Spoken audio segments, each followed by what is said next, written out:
ఏలూరు జిల్లా ద్వారకా తిరుమల జగన్నాథ స్వామి ఆలయంలో రథోత్సవాలు ఘనంగా జరుగుతున్నాయి. ఉత్సవాల్లో భాగంగా మొదటి రోజు జగన్నాథుడు మత్స్యావతారంలో భక్తులకు దర్శనమిచ్చారు. ఈ నెల 27 నుంచి వచ్చే నెల 6 వరకు ఈ ఉత్సవాలు జరుగుతాయి. 10 రోజుల పాటు స్వామివారు రోజుకొక అలంకరణలో భక్తులకు దర్శనమిస్తారు.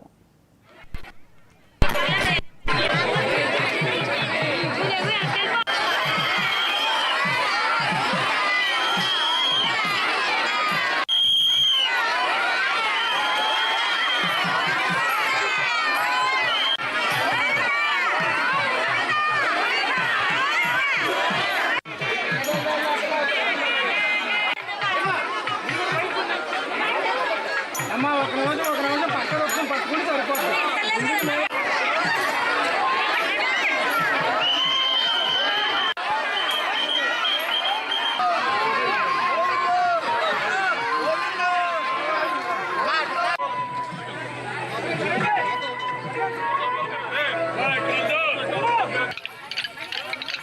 భక్త మహాశయులకు విజ్ఞప్తి, స్వామివారు మన రహదారుల గుండా వచ్చుచున్నారు కాబట్టి.